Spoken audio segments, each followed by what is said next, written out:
Halo, perkenalkan nama saya Aulia Ramadan Arvinda dengan NIM Q00-308 dari kelompok B10. Pada video kali ini saya akan mempresentasikan tentang neuroendokrin dan indera khusus. Yang pertama saya akan menjelaskan tentang area Brodmann dan fungsinya. Yang pertama itu ada area sensorik, yaitu area 1 sampai 3, lalu 5 dan 7. Ini tuh jendela menuju dunia luar. Yang pertama itu ada area 1 sampai 3, area somatosensorik primer, memproses sensasi sentuhan, tekanan, nyeri, dan suhu dari seluruh tubuh. Lalu ada area 5, area somatosensorik sekunder yang mengintegrasikan informasi dari area 1 sampai 3 dan memungkinkan merasakan bentuk dan tekstur objek. Lalu ada area 7, itu area visual primer, memproses informasi visual dasar seperti kecerahan, warna, dan gerakan. Lalu ada area motorik, itu area 4 dan 6, itu untuk mengendalikan pergerakan tubuh.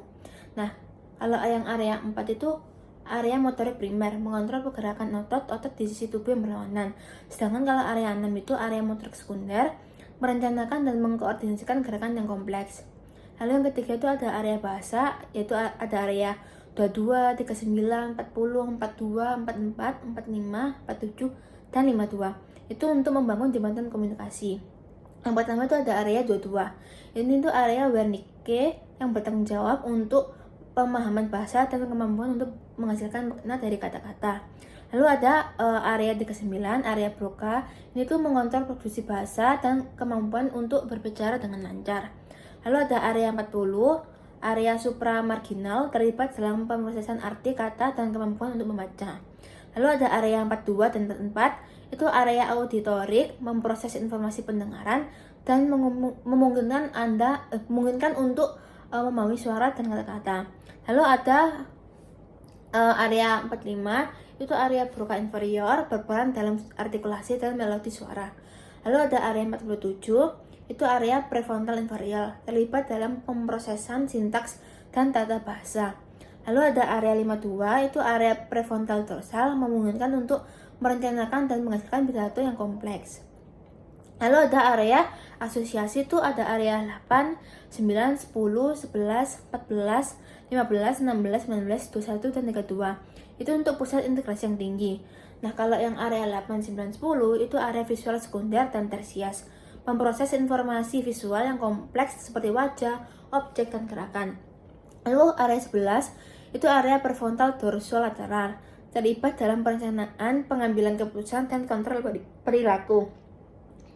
Lalu ada area 14 dan 15, itu area somatosensorik sekunder dan tersier, memproses informasi spasial dan memungkinkan untuk memahami posisi tubuh di ruang angkasa. Lalu ada area 16, area prefrontal ventral, berperan dalam regulasi emosi dan pengambilan keputusan. Lalu ada area 19, area visual unimodal, memproses informasi visual dari satu mata. Lalu ada area 21, itu area visual multimodal, itu mengintegrasikan informasi visual dari kedua mata. Lalu ada area 32, itu area ventral. Area ventral temporal interior itu terlibat dalam pengenalan wajah dan objek.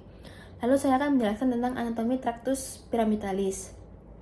Nah, jarak area dari motorik primer dan sekunder itu ada area 4 dan 6 Brodmann yang berjalan menuju medula spinalis. Tractus ini tuh akan menyerang kolateral di bawah medula oblongata yang disebut dengan decussatio pyramideum. Sisanya yang tidak menyerang itu terdapat pada funiculus anterior sebagai tractus corticospinalis anterior. Nah, tractus ini tuh berasal dari sel Betz yang berjalan descendant dan berakhir di cornu anterior medula spinalis. Lalu saya akan menjelaskan tentang extra pyramidalis. Ini tuh menunjang kerja tractus pyramidalis, pengendali aktivitas motorik yang dicetuskan korteks motorik cerebri, dan tractus pyramidalis terdiri dari tractus vestibulosspinalis untuk keseimbangan dan tonus otot. Lalu ada tractus reticulospinalis ventrolateral dari spons. Lalu ada tractus reticulospinalis lateralis dari medula oblongata. Lalu ada tractus tectospinalis dari mesencephalon menuju medula spinalis. Nah, pada bayi masih belum sempurna, jadi tidak bisa memegang dan mempertahankan benda-benda lunak di tangannya. Lalu saya akan menjelaskan tentang anatomi encephalon. Nah, encephalion atau otak dewasa terdiri dari 3 bagian utama, yaitu cerebrum yang terdiri dari hemisferium cerebri, ada cortex cerebri, substantia alba, ganglia basalia, dan encephalion. Lalu ada truncus cerebri, itu ada mesencephalon, pons, dan medulla oblongata. Lalu ada cerebellum. Yang pertama itu ada cerebrum, merupakan bagian terbesar otak terdiri dari hemisferium cerebri dextra dan sinistra yang dihubungkan oleh corpus callosum. Nah, cerebrum merupakan seat of intelligence. Cerebrum memberikan kita itu kemampuan untuk membaca, menulis, berbicara, berhitung, bermusik, mengingat masa lalu, merencanakan masa depan, dan berimajinasi. Hemisferium cerebri berawal dari lobus occipitalis di posterior dan berakhir pada lobus frontalis di anterior. Kedua hemisferium dipisahkan oleh visura longitudinalis cerebri. Visura ini ditempati oleh flux cerebri. Dasar dari visura cerebri dibentuk oleh corpus callosum, yaitu struktur yang secara anatomis dan fungsional menghubungkan kedua hemisferium cerebri. Nah, lalu ada cortex cerebri, itu merupakan bagian substansia grisea yang membentuk tepi luas cerebrum. Nah, walaupun tebalnya itu cuma 2-4 mm, cortex cerebri itu mengandung miliaran neuron. Dalam masa perkembangan, saat ukuran otak meningkat pesat, substansia grisea membesar lebih cepat daripada substansia alba. Akibatnya, regiokorteks itu menggulung dan melipat dengan sendirinya, membentuk sulcus dan gyrus. Nah, substansia alba itu terutama terdiri dari akson yang bermelin membentuk 3 tipe serabut, yaitu yang pertama ada serabut kemisura, mengandung akson yang menghubungkan satu gyrus di satu hemisferium dengan gyrus yang sama di hemisferium yang sisi lainnya. Lalu ada serabut asosiasi, itu mengandung akson yang menghubungkan antar gyrus pada hemisferium yang sama. Lalu ada serabut proyeksi, mengandung akson yang menghubungkan cerebrum dengan bagian bawah SSP, yaitu thalamus, truncus cerebri, dan medulla spinalis. Lalu ada ganglia basalis, menerima input dari cortex cerebri dan memberikan output kembali ke area motorik cortex cerebri melalui koneksi neural dengan nuklei di thalamus. Struktur yang secara fungsional dekat dengan ganglia basalis adalah substansia nigra dan nuklei subtalamik. Akson di substansia nigra berakhir di nukleus caudatus dan putamen. Nah, nuklei subtalamik ini saling berhubungan dengan globus pallidus. Lalu saya akan menjelaskan tentang medulla spinalis. Medulla spinalis itu bagian SSP yang terdapat di kanalis vertebralis, berbentuk silinder panjang, lanjutan medulla oblongata, dan membentang ke kanalis vertebralis, berakhir setinggi di antara diskus intervertebralis FL1-2. Lebarnya itu 6-12 mm, panjangnya 42 cm pada wanita, kalau laki-laki itu 45 cm. Nah, berat total itu kurang lebih 2% dari SSP. Menginervasi area motoris dan sensoris seluruh tubuh kecuali area yang diinnervasi oleh nervus cranialis. Lalu ada kedudukan dalam kanalis vertebralis. Nah, medulla spinalis terdapat di dalam kanalis vertebralis. Nervi spinalis keluar melalui foramina intervertebralis. C1 keluar di antara atlas dan os occipitalis. Kalau yang C2 sampai dengan C7 keluar di atas VC yang bersangkutan. Nah, kalau C8 keluar di antara VC7 dan VTH1. Semua nervi thoracalis, lumbalis, dan sacralis keluar di bawah vertebrae yang bersangkutan. Pada orang dewasa, ujung medulla spinalis disebut conus medullaris. Biasanya terletak di antara FL1 sampai 2. Nah, nervus cervicalis keluar di lateral FG. Makin ke caudal makin jauh. Nervus spinalis berjalan ke bawah dulu sebelum keluar sesuai dengan foramina intervertebralis yang sesuai. Nah, pada masa embrio, semua nervus spinalis keluar sejajar dengan foramina vertebrae yang sesuai. Selama masa pertumbuhan, kolumna vertebralis tumbuh lebih cepat daripada medulla spinalis. Walaupun medulla spinalis berakhir setinggi FL1-2, sulcus dura matrisnya itu berlanjut sampai vertebrae sacralis. Diameter dari ujung conus medullaris berlanjut menjadi filum terminale, yaitu filum terminali inferium, filamen non-neural yang membentang sampai dasar sulcus dura matris. Nah, lalu ada filum terminale berjalan melewati sulcus dura matris dan menjadi ligamen koksigial, itu filum terminale externum. Melekat baik pada medulla spinalis dan sulcus dura matris yang terisi cairan hingga ke dasar kanalis vertebralis. Bagian bawah sakus dramatis dari L2 sampai S4 hanya mengandung radik saraf. Secara kolektif disebut dengan cauda equina. Secara klinis, area ini penting dalam mengambil LGS dan pemberian anestesi spinal. Lalu ada morfologi luar. Nah, medula spinalis mempunyai dua pembesaran disebut dengan intumescentia, yaitu intumescentia cervicalis VC3 sampai dengan FTA2, maksimum pembesarannya itu di FC6. Lalu ada intumescentia lumbalis itu FTH 10 sampai dengan FL2, maksimum pembesaran di FTH 12. Lalu ada intumescentia tersebut setinggi asal nervus spinalis yang menginervasi ekstremitas superior dan inferior. Nah, pembesaran tersebut disebabkan peningkatan jumlah neuron pada substansia grisea medula spinalis. Dengan adanya perbedaan pertumbuhan medula spinalis dan kolumna vertebralis dan terjadinya intumescentia, maka medula spinalis lebih pendek dari kolumna vertebralis yang melingkunginya. Seolah-olah itu medula spinalis tertarik ke atas, dikenal sebagai ascensus medularis. Nah, medula spinalis berbentuk seperti pipa yang memanjang dari kranial ke kaudal. Pada permukaan luarnya mempunyai beberapa lekukan longitudinalis. Pada permukaan anterior terdapat visura mediana anterior. Dalamnya itu 2-3 mm. Nah, pada permukaan posterior terdapat sulcus medianus posterior berlanjut ke internal menjadi septum medius posterior. Nah, pada permukaan lateral terdapat sulcus lateral posterior, itu tempat masuknya serabut radix dorsalis. Dan terdapat sulcus lateralis anterior, itu tempat keluarnya serabut radix anterior. Semua cekungan tersebut membentang di sepanjang medula spinalis. Pada permukaan posterior, pada bagian kranial medula spinalis, regiocervical hingga ke pertengahan toraks terdapat sulcus intermedius posterior yang terletak di antara sulcus lateralis posterior dan sulcus medianus posterior. Berlanjut ke internal sebagai septum intermediate dorsalis atau disebut dengan glial membran. Nah, pola morfologis medula spinalis dimulai sejak embrio dan dipertahankan hingga dewasa dengan substansia grisea di tengah dan substansia alba di perifer. Pada sulcus lateralis posterior medula spinalis terdapat villa radicularis, yaitu bandel serabut saraf yang berasal dari ganglion spinalis, yaitu radix posterior medula spinalis. Lalu menerima impuls sensoris yang bersifat eksteroseptif, proprioseptif, dan interoceptif.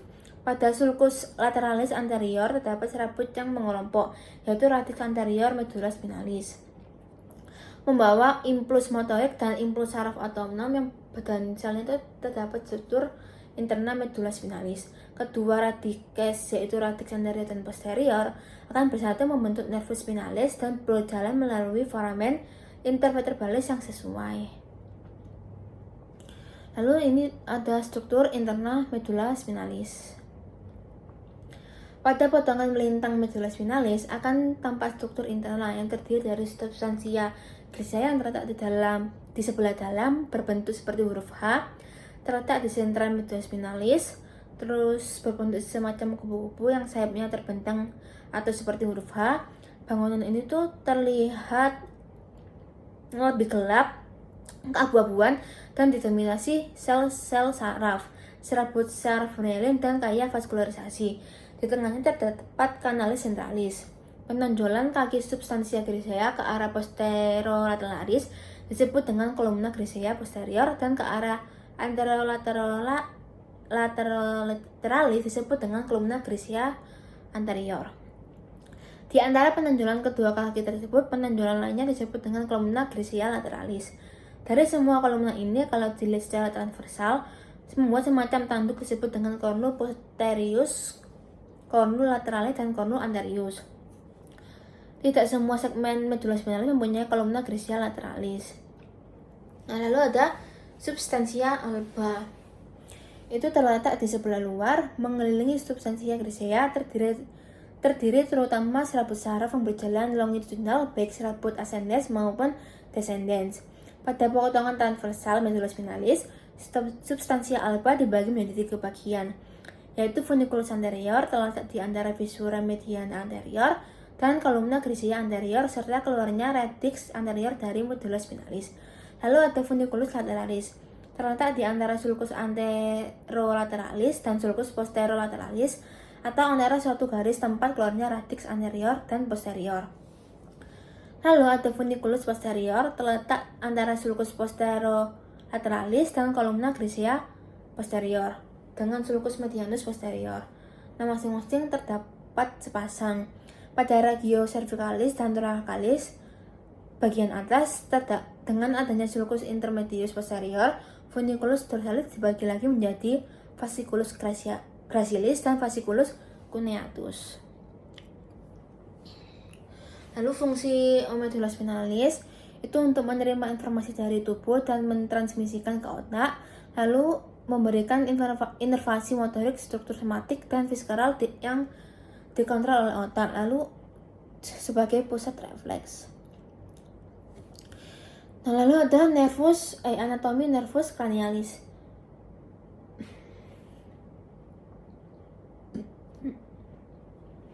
Nervus cranialis adalah 12 pasang saraf yang muncul langsung dari otak dan batang otak, bukan dari sumsum tulang belakang.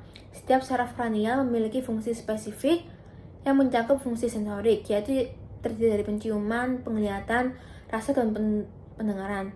Lalu ada motorik, yaitu gerakan otot atau campuran dari keduanya.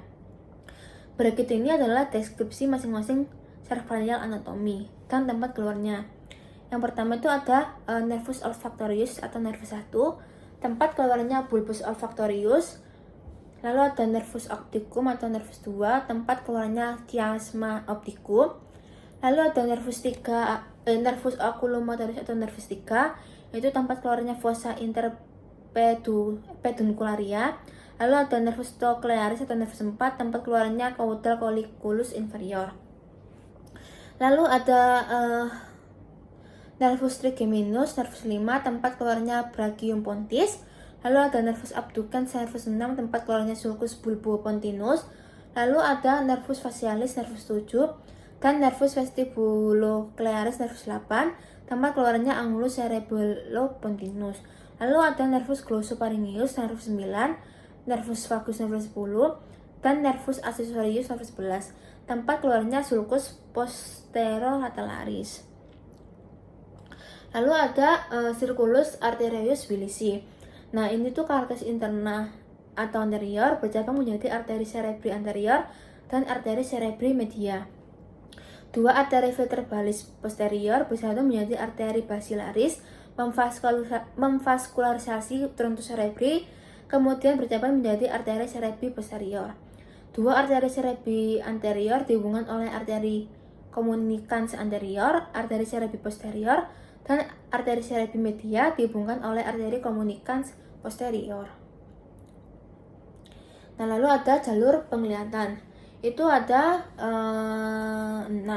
Yang pertama itu ada sinar cahaya memasuki mata. Perjalanan dimulai ketika cahaya dari objek di sekitar kita memasuki mata melalui kornea. Jendela transparan di bagian depan mata. Kornea bagaikan lensa cembung pertama, membelokkan cahaya untuk memfokuskan. Lalu yang kedua ada melintasi iris dan pupil.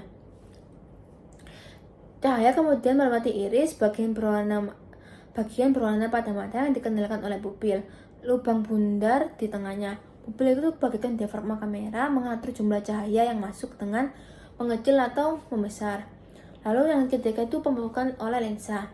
Cahaya selanjutnya mencapai lensa, struktur bening di belakang iris. Lensa bagian lensa kedua mengubah bentuknya untuk menyesuaikan fokus, memungkinkan kita melihat objek dekat dan jauh dengan jelas. Lalu yang keempat ada bayangan terbentuk di retina. Nah, cahaya yang difokuskan lensa kemudian jatuh di retina, lapisan tipis jaringan yang melapisi bagian belakang mata. Di retina terdapat fotoreseptor yang mengubah cahaya menjadi sinyal listrik. Terdapat dua jenis fotoreseptor, sel batang yang memungkinkan kita melihat dalam kondisi minim cahaya, dan sel kerucut yang memungkinkan kita melihat warna. Lalu ada impuls saraf menuju otak. Sinyal listrik dari fotoreseptor diteruskan melalui saraf optik kabel panjang yang menghubungkan mata ke otak. Saraf optik bagaikan jalan tol informasi visual membawa sinyal ke talamus, stasiun relay di otak. Lalu pengelolaan informasi di otak. Yang terakhir, dari talamus sinyal diteruskan ke korteks visual primer, area di lobus occipital otak yang bertanggung jawab untuk memproses informasi visual hasil gerakan dasar seperti bentuk, gerakan, dan warna. Lalu, informasi kemudian diintegrasikan dan diinterpretasikan di area otak lain. Kemungkinan kita untuk melihat dunia dengan penuh makna dan memahami apa yang kita lihat. Lalu saya akan menjelaskan tentang otot mata yang menggerakkan bola mata. Yang pertama itu ada otot rectus superior, itu superior rectus muscle, fungsinya mengangkat bola mata elevasi, serta sedikit adduksi itu menggerakkan bola mata ke dalam dan rotasi ke dalam atau intorsion. Saraf pengendali itu ada nervus oculomotorius CN3. Lalu ada otot rectus inferior, itu inferior rectus muscle. Fungsinya menurunkan bola mata atau depresi, serta sedikit adduksi, menggerakkan bola mata ke dalam dan rotasi keluar atau exotorsion. Saraf pengendalinya yaitu nervus oculomotorius CN ketiga. Lalu ada otot rectus medial atau medial rectus muscle. Fungsinya menggerakkan bola mata ke dalam atau adduksi. Saraf pengendalinya itu ada nervus oculomotorius CN3. Lalu ada otot rectus lateral atau lateral rectus muscle. Fungsinya menggerakkan bola mata keluar atau abduksi. Saraf pengendalinya itu ada nervus abducens itu CN ke-6. Lalu ada otot oblique superior oblique muscle. Fungsinya menurunkan bola mata atau depresi serta rotasi ke dalam atau intorsion. Dan sedikit abduksi menggerakkan bola mata keluar. Saraf pengendali itu ada nervus sacroiliacis CN ke-4. Lalu ada otot obliquus inferior atau inferior oblique muscle. Fungsinya mengangkat bola mata atau elevasi serta rotasi keluar atau extorsion dan sedikit abduksi menggerakkan bola mata keluar. Saraf pengendalinya itu ada nervus oculomotorius CN ke-3. Lalu ada perbedaan saraf simpatis dan parasimpatis. Nah, yang pertama itu ada distribusi. Kalau simpatis itu segmennya thoracolumbar. Kalau distribusinya itu ada kulit, kelenjar keringat, musculus erector pili, jaringan adiposa, otot polos pembuluh darah. Nah, kalau yang parasimpatis itu segmennya kraniosakral. Lalu distribusinya itu terbatas pada kepala dan organ dalam dada, perut, dan panggul bagian bawah rongga perut. Lalu lokasi preganglioniknya, kalau simpatis itu lokasinya di cornu lateralis atau nucleus intermediolaterales, cornu lateralis medulla spinalis, segmen medulla spinalis, segmen T1 sampai L2. Kemudian menuju ganglia truncatus simpaticus atau ganglion prevertebralis. Lalu kalau parasimpatis itu lokasinya nukleus saraf kranial 3, 7, 9, dan 10 dan substansia grigia medulla spinalis segmen S2 sampai S4 menuju ke ganglion terminalis. Lalu ada panjang akson. Kalau simpatis itu neuron preganglion ini memiliki akson pendek dan neuron postganglion akson panjang. Kalau para simpatis itu neuron preganglionnya itu memiliki akson panjang dan postganglionik akson pendek. Lalu ada neurotransmitter. Kalau simpatis itu neuron preganglioniknya melepas asetilkolin, sedangkan neuron postganglionnya itu melepaskan norepinefrin. Nah, kalau parasimpatis preganglionik dan postganglionik melepaskan asetilkolin. Lalu ada efek fisiologis. Kalau simpatis itu respon fight or flight, melawan atau melari. Kalau parasimpatis itu rest and digest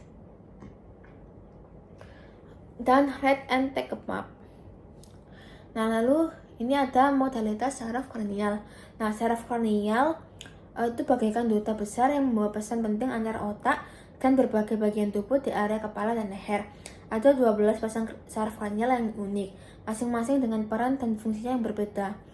Menariknya, saraf-saraf ini membawa berbagai jenis informasi yang dikenal sebagai modalitas saraf kranial. Modalitas ini tuh ibarat bahasa sandi yang digunakan saraf untuk berkomunikasi dengan otak. Memahami modalitas ini membuka kunci untuk memahami bagaimana saraf kranial menjalankan tugas yang vital. Berikut beberapa jenis modalitas saraf kranial. Yang pertama itu ada sensorik. Nah, somatik sensorik itu membawa informasi tentang sensasi sentuhan, tekanan, nyeri, dan suhu dari wajah dan kepala. Contohnya saraf tegmental yang kemudian merasakan sensasi ketika menyikat gigi. Lalu ada propriosepsi itu memberikan informasi tentang posisi dan pergerakan tubuh. Contohnya saraf vestibular yang membantu menjaga keseimbangan tubuh. Lalu ada viskaral itu mengirimkan sinyal dari organ dalam di kepala dan leher seperti rasa mual, lapar, dan sensasi dari jantung. Contohnya saraf vagus yang berperan dalam refleks muntah. Lalu ada gustatori itu membawa informasi tentang rasa dari lidah, contohnya saraf facialis dan saraf glosopharyngeal yang memungkinkan merasakan manis, asam, pahit, dan gurih. Lalu ada olfaktori itu mengirimkan sinyal penciuman dari hidung ke otak. Contohnya saraf olfaktori yang memungkinkan mencium aroma kopi di pagi hari. Nah, lalu ada motorik. Nah, semotorik itu mengontrol gerakan otot wajah dan leher dan rahang. Contohnya saraf facialis yang memungkinkan tersenyum dan mengulurkan kening. Lalu ada viskaral itu mengatur fungsi organ-organ internal di kepala dan leher seperti detak jantung, pernapasan, dan pencernaan. Contohnya saraf vagus yang mengontrol denyut jantung dan gerakan usus. Lalu yang ketiga itu ada otonom. Simpatisnya itu mempersiapkan tubuh untuk situasi fight or flight dengan meningkatkan detak jantung, tekanan darah, dan pernapasan. Contohnya saraf trigeminal yang melebarkan pupil pada saat kondisi gelap. Parasimpatisnya itu menenangkan tubuh setelah respon fight or flight dengan memperlambat detak jantung, tekanan darah, dan pernapasan. Contohnya saraf facialis.